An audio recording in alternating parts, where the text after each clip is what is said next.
Live. We are live. We are live. We have a big show for you tonight. Very, very big show. Internet streamer Aiden Ross absolutely embarrasses himself again. He humiliates himself, calling Sean Strickland live on stream to bet 50K on Sean Strickland just to get embarrassed. He bet Armin Sarzukian $50,000 for Strickland's fight against Hamzat. He embarrasses himself. We're going to get into all that. Big Jake Paul rumors. Jake Paul's talking about his next fight. He's talking about his jaw healing up. We're going to get into all the Jake Paul rumors about who his next opponent might be. People are also talking about another person on the Jake Paul MVP card, which is Nate Diaz. People are speculating they know who Nate's next opponent is going to be. He hasn't even beat Mike Perry yet. People are already talking about what's next for Nate. It's not Conor McGregor. It might be even bigger than that. We're going to get into that. MVP is literally attacking UFC. They have a fighter pay situation going on where they are trying to outdo the UFC. We're going to get into that news. We got a big, big show for you tonight. I watched even more of the Joe Rogan, Bob Lazar interview, and I ended up on the Joe Rogan, Theo Vaughn interview. It gets kind of crazy. They're getting conspiratorial. I don't want to get political. They're going to force me to talk politics right now. We got Arpon the Don in the chat. Brother, we are live. We got Felony, Charles Bennett, 352, MMA legend in the chat. He just got here, guys. So if you guys hop on the live right now, you are in good company. Also, look at this. This is called Fight Circus, guys. Okay? Make sure you check out Fight Circus to peep all the freak show fights. They got the craziest fights on the internet at Fight Circus. Also, tell every single martial arts instructor you know to get over to StudioMillions.com. Studio Millions will pack their gym full of students who stay, pay, and refer. Your coach will love you for sending them to StudioMillions.com.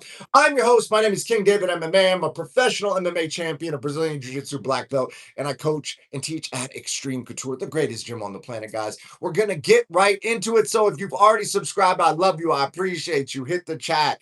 If you have not subscribed, then you got to subscribe and hit the notification so we can have a conversation. I'm trying to connect. We've got MMA legends in the chat. We've got fucking superstars in the chat. It's popping off. Make sure you subscribe and tap notifications so you can get on with me and we can have a live interaction. Let's go. So tonight's big story is Aiden Ross absolutely embarrasses himself. He humiliates himself again because Aiden is trying to be down with the fighters and, gain clout and aura farm off the UFC guys. Sean Strickland's not necessarily the dude to do that on. So Aiden is betting 50 G's on Strickland against Armin. Armin is training with Hamzat. They're boys. Armin is betting against Strickland, and Aiden calls up Strickland thinking that he's going to gas Strickland up. I'm betting 50 G's on you, dog. And then he thinks that Strickland is going to oh my gosh, you believe in me. And instead he just starts talking shit about him, says, bro, you're on stream. Of course you're on stream. When do you shit on the stream?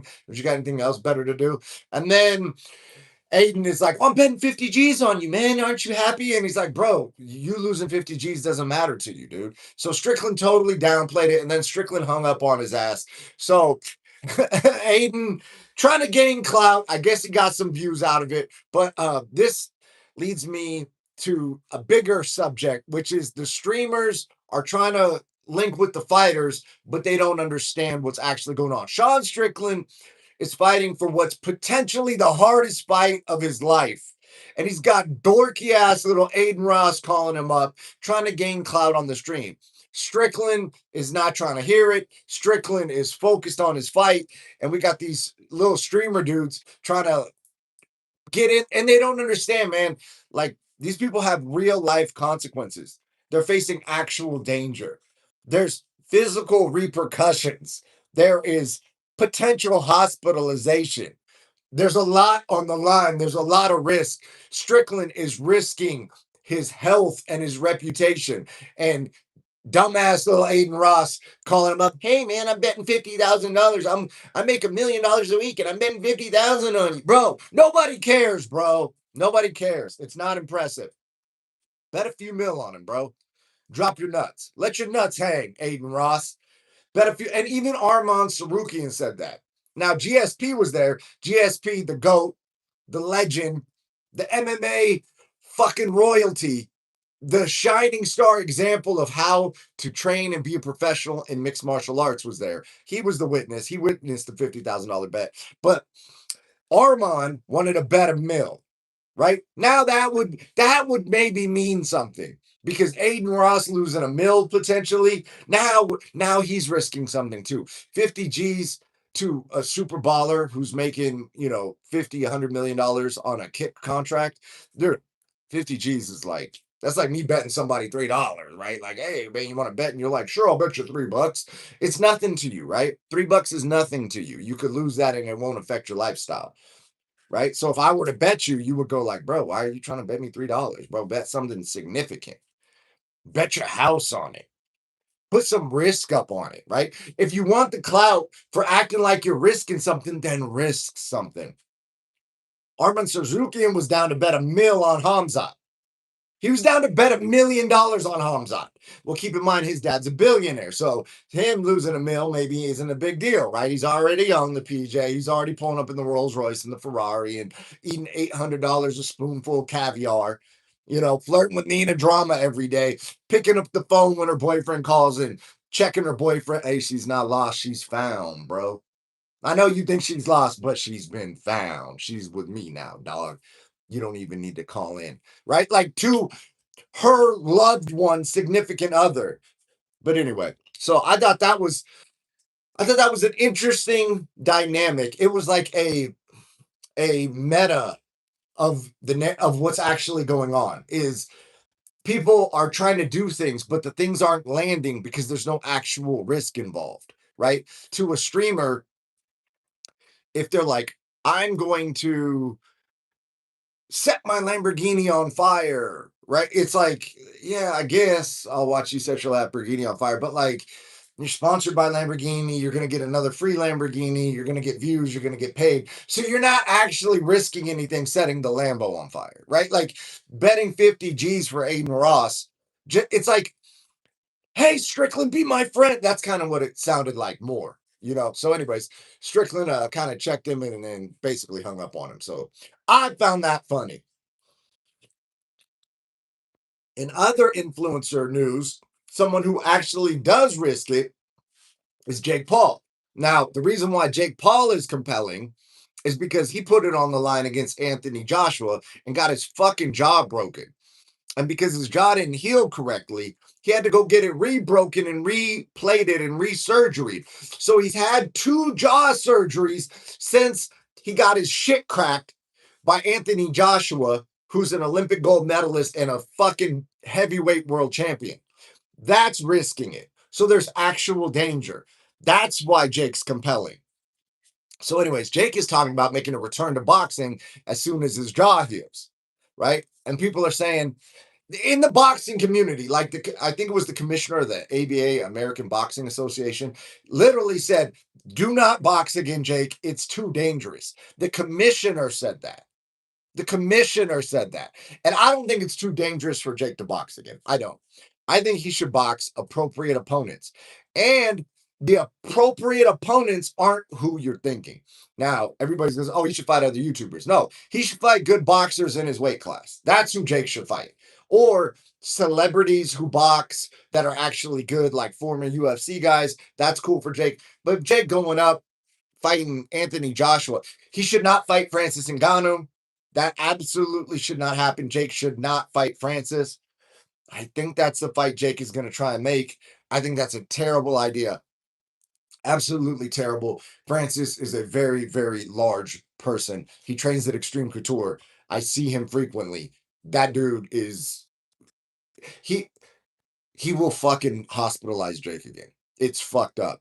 Jake can talk about, oh, I'm the better boxer. I can stick and move and I have fucking proper dude. Listen, bro. Francis hits that guy once, that guy might be affected for life. Okay. So Jake should not box him. Jake should box somebody else. But what's even more compelling, this all ties in together, guys. This all fucking weaves in together. Watch this. It's called the weave. It's called the weave. They're saying, I keep my ear to the streets. I'm at XC every day. All the UFC dudes are in there. All the managers are in there. And people are saying that Nate Diaz's next fight is going to be Jake Paul in MMA. Everyone is speculating that Nate Diaz will get through Mike Perry. And that's why he chose Mike Perry, because he knows he can beat Mike Perry, because he's setting up the Jake Paul MMA fight. That's wild. 185 pounds, Nate Diaz versus Jake Paul in MMA on Netflix. Guys, if that fight fucking pops off, that's the craziest fight ever. The coldest part about this is that Nate can submit him. But here's the problem. Jake wrestled in Ohio, and Ohio is a wrestling state. I believe Jake got all the way to like a state placer-ish level in Ohio in high school, which is still really fucking good. If Jake can stuff the fucking takedown, we have an actual MMA fight. And I'm not trolling. I know it sounds like I'm trolling, right? It sounds like I'm clickbaiting. It sounds like I'm fucking view maxing, right? Like I know, for real. Jake's big, Jake's powerful. Jake has beat Nate in boxing. And if he can stuff takedowns with the 4-ounce gloves, that's an interesting MMA fight, guys. I know you don't want to hear it. You don't want to know that Jake Paul has a chance. You don't want to believe it's true. Jake Paul might beat Nate Diaz in an MMA fight. I would still, obviously, I'm still going to probably pick Nate unless I see something crazy out of Jake. But the fact that Jake can win and that is the next fight that is being planned on the MMA side of things is fucking incredible. Nate's a fucking genius. If Nate pulls this off, Nate's a fucking genius. We got, who's that? Zlaticus in the chat. What's up, man? Oh, saying I'm the GOAT. Bro, appreciate you, man. Takes one to know one, my guy. Let's go. So, speaking of MVP, MVP is going directly, and this is all Jake Paul's doing. Jake Paul knows what he's doing. So now Jake Paul is trying to fucking poach talent, and he knows how to do it, because one of the biggest issues that fighters have is the fucking payment from the UFC and other fight promotions. Oh shit. Okay, so we got a family reunion in the chat. The bros are linking up in the chat. I like that. And yo, so the UFC pays you like this. You fight, you get paid one thing, you win, you get paid another thing. So if you're on $100,000 fight, it's 50 to fight, 50 to win. Jake Paul has got MVP paying everybody the 100 bands without the win, right? So you get paid whether you win or lose. That's much more attractive, especially considering that the current business model is like, hey, we want you to fight this really fucking tough guy, and you only get paid half your money if you win, right? Like, you get paid either way, but you only make the extra half if you win. And we're going to have you fight this really tough dude.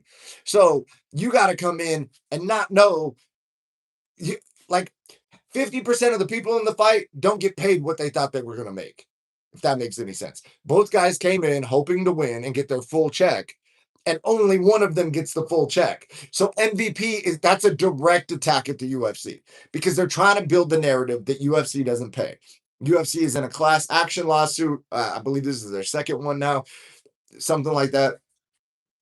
And Jake Paul understands that if he keeps promoting the narrative that he's fighter first, this is for fighters, by fighters, he's a fighter, he boxes, he's changing the pay scale in MMA, he's paying MMA fighters what they're worth.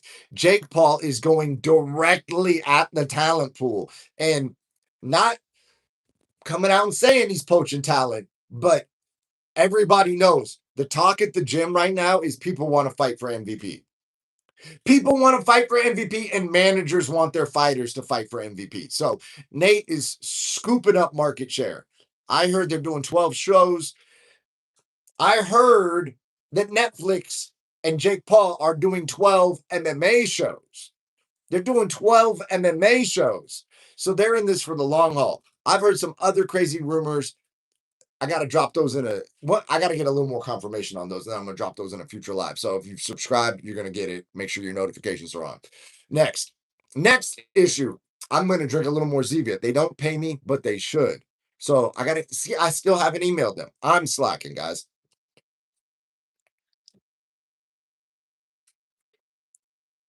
It's my second Zevia soda of the day. I drank 3 Zevia energy drinks, and I drank 2 other energy drinks. They each had 150 milligrams. So that's 300 plus another 360. That's 660, 694, 720. I'm at like 728 milligrams of caffeine. The night is young, y'all. It's only 11:38 p.m. where I'm at. The night is young. We've got another 300 milligrams of caffeine allotted that we can go through. No problem. I like caffeine in combat, guys. And this one is ice cold. So, life hack, get your Zevias and put them in the fucking freezer. Let them turn into like a slushy. Oh, nothing better than a fucking ice cold slushy Zevia. See, man, they should pay me, right? I feel like they owe me money. I feel like they owe me money. And I'm just telling you guys the truth. I drink these, they don't even pay me. You know what I mean? I'm just keeping it real with you guys. This is my life hack. 0 calories. They taste like soda because they are a soda. And I can trick my mind into thinking that I'm like not hungry all the time because I've got to get my weight down to 165 pounds walking around because I've got a big ass announcement coming up.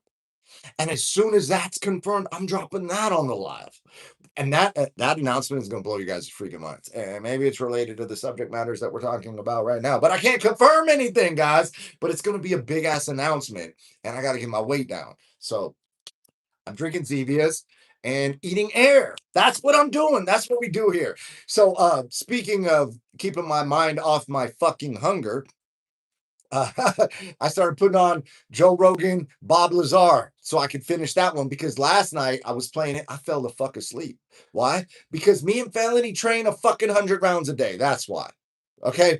And then I do extra classes on top of that. And I'm teaching and I'm rolling with the students and I'm getting into all the MMA practices and doing pro practices at Extreme Couture. And then all of a sudden, you get home and you put on a podcast. Next thing you know, you're waking up at like 4 in the morning, like, why is the sun coming through the window already? What's going on?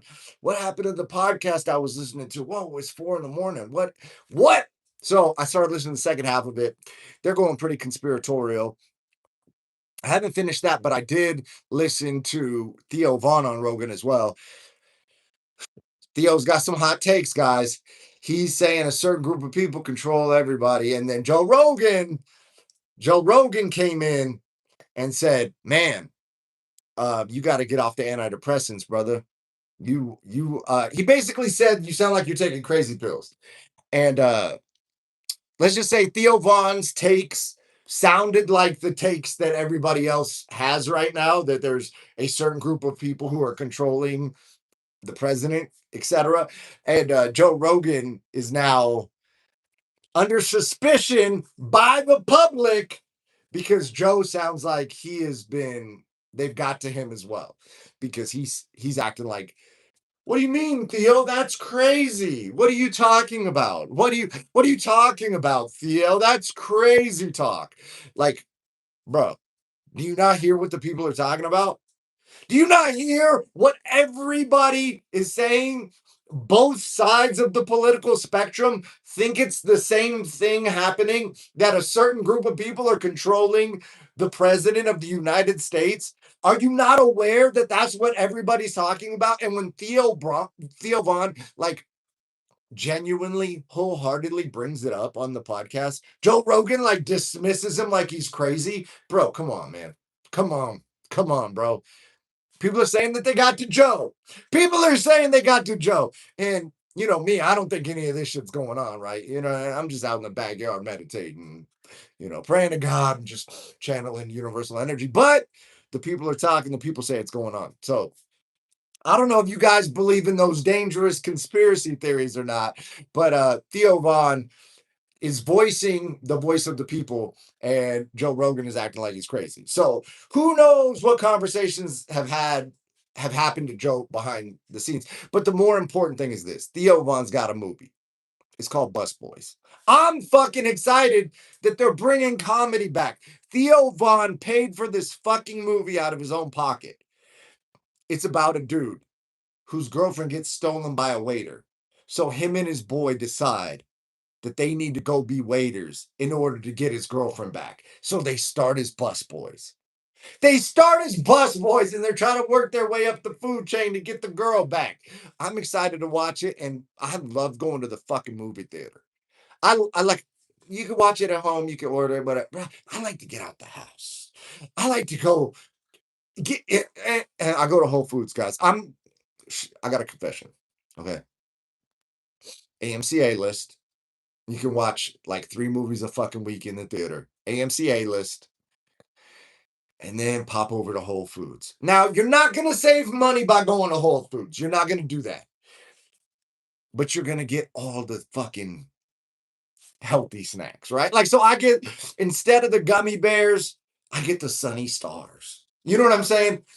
Instead of the Swedish fish, I get the squishy fish, right? So I get all the organic treats and sneak those motherfuckers in the movie theater, and like nearly nothing brings me more joy than pretending I'm in like a 007 movie and I'm sneaking fucking snacks in the movie, kicking back, turning my fucking phone off. Don't have to get notifications. Don't need people telling me, oh, you gotta come here, do this, that, the other. Like, none of that.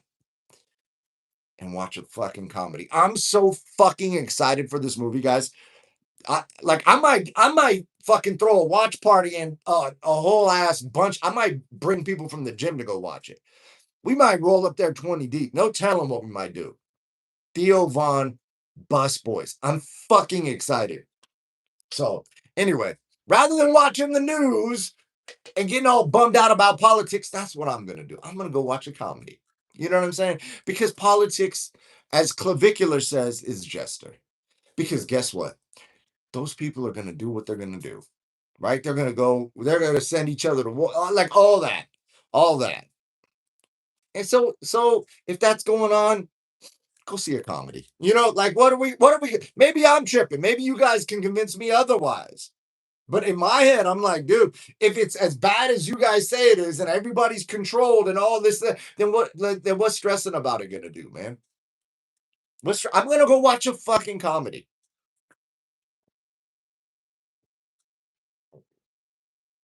I'm gonna get caffeinated, go laugh my ass off.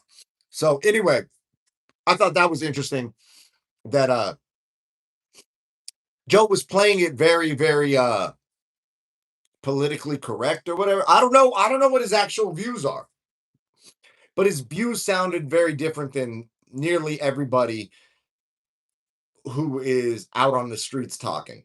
So that was kind of wild that Joe was that far off of the beat, the the momentum in the country right now.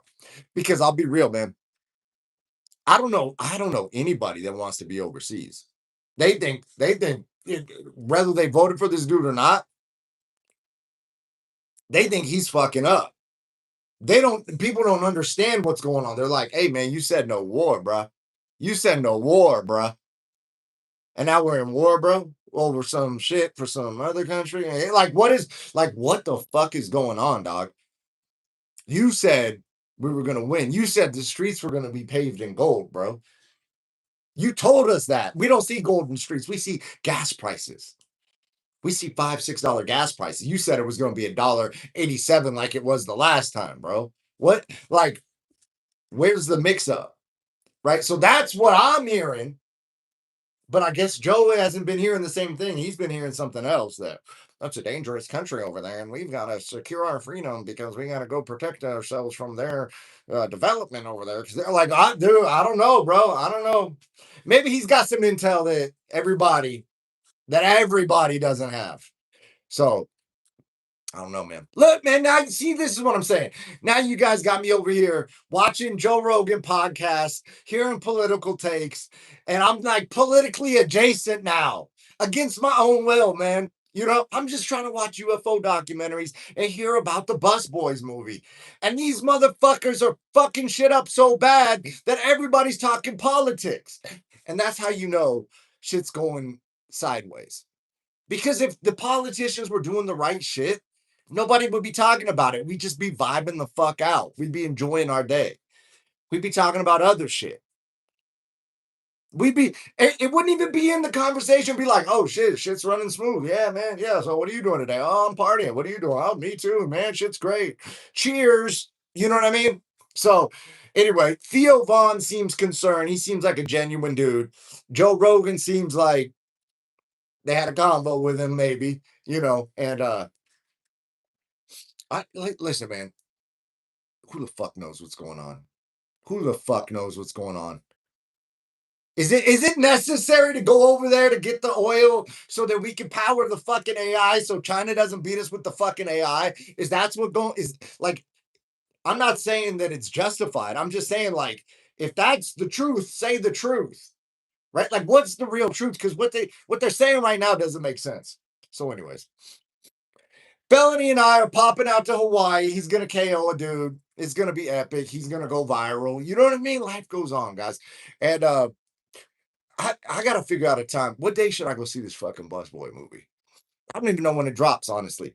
But Theo says if we all go support him, it's gonna go into more theaters, and we need to bring comedy back. We need to make comedy great again. We can do that. That's something that we can affect change on. People are telling me we gotta speak up. We gotta do this, that. Like, bro, if we can't even go watch a fucking movie in the theater to get this dude's movie pumped up so that he can go into more theaters, you're telling me we're gonna change global politics? I don't know. Maybe I'm tripping. So, anyways. I'm excited. MVP is fucking changing the game. They're stirring it up. I don't know if you guys watched the UFC tonight. Moicano won. Shout out to Money Moicano. I fuck with that dude. I think he's fucking entertaining. Who else fought? The two girls fought. The one that fought for the title and what's her name? Ricci fought. Who else? The dude guillotine. The dude got that fucking guillotine late, man. That was crazy. Sugar Sean O'Malley's homie, Tommy. He and I have the same manager, Tommy McMillan. He KO'd a guy. The dude he KO'd had like 10 or 11 knockouts. Tommy's allegedly a grappler. Tommy KO'd that guy and then talked big shit and says he wants a top 15 guy within the year. So Sugar Sean O'Malley's fucking homeboy is doing well. That's big news. They're saying that guy's got a bright future. My manager is big on that guy. They say that guy's a motherfucking animal. So I don't know. Maybe I'll have my manager set it up. Maybe me and him will spar sometime or something. I'll come back. I'll give you guys the real feedback on how fucking bad of a motherfucker these motherfuckers are. Maybe I'll start doing that. We'll start doing a fucking live stream where I just spar these dudes live on the fucking stream, and then we can really talk about it because if if I go out and speculate, oh, so and so is gonna fight so and so, I think such and such, right? Well, like when we're talking about Nate and Mike Perry, I have experience with people who've competed against them. So I've got like a little more insight. But if I've trained with them both personally, it's even more insight. So maybe that'll be the IRL streams that I start doing. I got the fucking software, haven't used it. I should have a kick over here on a different camera, and then this camera is this. And maybe I would have another camera over here to podcast, or maybe I can sync it all through the software somehow, right? I haven't even looked at the software, guys. I haven't sent the fucking sponsorship emails. I haven't looked at the software. But guess what? Every day I hop on this motherfucker consistent with the live. Felony Charles Bennett says you can. So, Felony, I'm assuming you're saying that I can stream it all through one software and it's going to simulcast out. That would be dope. That would be dope because we got to get the Kick going. I want to go IRL. I want to go IRL on Kick with several cameras. Bro, we're about to get this whole thing popping. Felony, I just hit a podcast. I need to get the fucking video from the podcast. Where's the Dropbox link? See, guys, this is what I'm saying. When you start popping, you got to stay on top of people because we did a fucking epic podcast. It was like 2.5 hours. People were cracking up laughing. The fucking owner of the podcast studio loved the podcast so much that from the other room where he was watching it, he came in to join the podcast with us because he was having that much fun. And is the podcast up on the internet anywhere? No. So what I got to do tomorrow, I got to follow up and get the fucking podcast link and put it up. You know what I'm saying? Because the shit just doesn't do, the link doesn't put itself up. Somebody's got to put it up. Who's in charge of that? I got to follow up. So anyways, it's a blessing that we have the ability to get on these shows and get these videos and everything, but sometimes you got to follow up a little, right? And it would be dope if that was all just handled behind the scenes, right? So when you're on the come up, sometimes you got to handle it yourself. Anyways, yeah, so expect the podcast episode to drop within the next day or two. Felling and I fucking rocked it. He had some big announcements on there. I'm not gonna reveal what he said on there, but he has some major announcements, not about fighting. We talk fighting, not about politics, although we talk politics. I'm talking about love and relationships. Felony has some big reveals on the pod, and we're going to get into that when we drop the podcast. So make sure you stay tuned. Follow Felony Charles Bennett 352 on YouTube and Instagram. Follow me, King David MMA, here and on IG, and make sure you got notifications on. Turn your notifications on so you can hop in the chat, because I have fun when the chat pops off. Like tonight, the chat was all right. Last night, the chat popped off. It was fun as fuck last night. I have so much fun when you guys hop on the chat. So anyways, that's enough of the stream tonight. I love you guys. Appreciate you for subscribing. I appreciate you for chatting. I appreciate you for having the notifications on. Let's fucking run it up. I love you guys. Good night. Peace.